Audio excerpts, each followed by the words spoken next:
Yes, John Cusack is truly puts on a great performance. And Samuel L. Jackson is in this too, in 1408. I thought that this had to do with The Shining at first, and I could know some influence, but nope.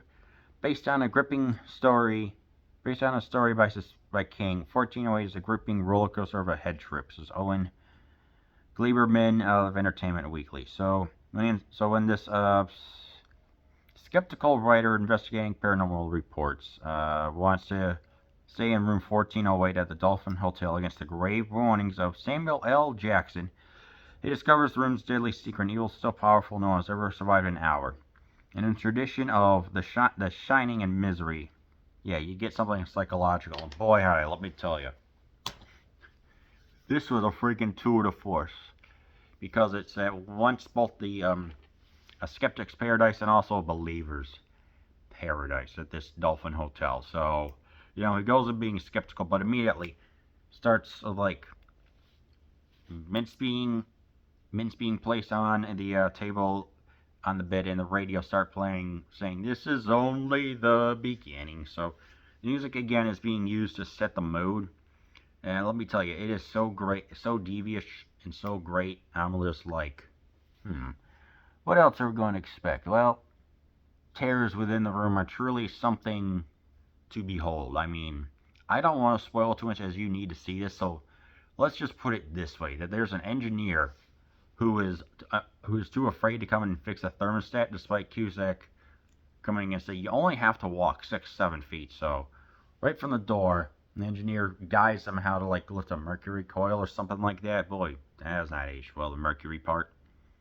So yeah, I mean, this room is haunted, and we get a lot of stuff going on. We get a lot of destruction. We get a lot of Cusack doing a dang good performance. At first playing the skeptic, and then right towards the end, he has to deal with trauma from his past, very specifically stuff with his dad and the stuff that was going on with his ex and his daughter.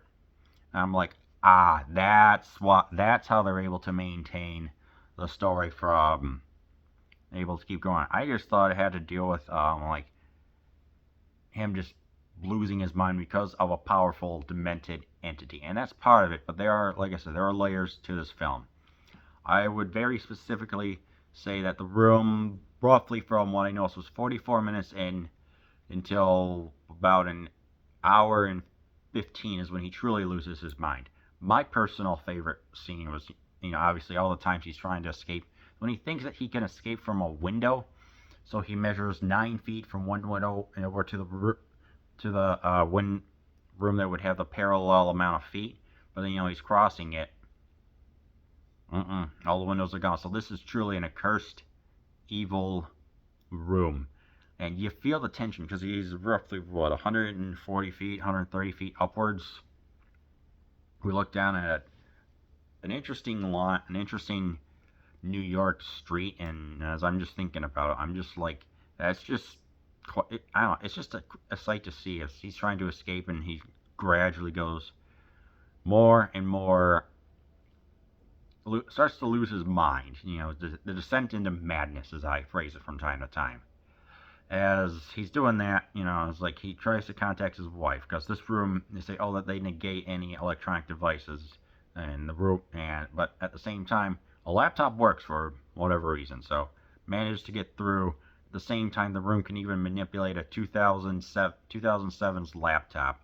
Nowadays, it wouldn't be able to. So, yeah, I mean, as I'm watching this dang thing, I'm like, jeez, oh, Pete, you really do feel sorry for the guy with all the trauma that he has to do. Yes, he is selfish, he is a prick, and I'm thinking to myself, interesting. Because he was saying that, like, when the interstates are removed or whatever, the hotels will claim that they have a lot of paranormal activity or whatever. I don't know. It just makes for interesting business. Samuel L. Jackson is in this. Now, you would think he would swear a lot. No. Okay, he says, okay, it's an evil fucking room. One swear. So, technically, that's the inverse of a usual Samuel L. Jackson performance. But in the beginning, he has such an interesting back and forth diatribe. As I'm just watching it, I'm saying, like, okay, so instead of the swearing Jackson, we have the PG rated Jackson exchanging sharp diatribes and going on with the room and like having snappy comebacks and stuff. That was intense. But that's just like the first part. And ultimately, at the end, he says, "Hey, good job on surviving there, Mike Eisner." So yeah, I mean, obviously, whew, what a freaking great film. So if you look at 1408, you add the numbers, you get 13, which is also the film's runtime, 1 hour, 44 minutes, and 8 seconds. And I think there was even a hotel nearby that was temporarily closed because it was supposedly haunted. But yeah, I don't want to spoil. I want to spoil some stuff, but I just can't. But if you want a little bit of like The Shining and Misery mixed with Samuel L. Jackson, who doesn't swear, and a great performance from John Cusack, 1408, highly recommended.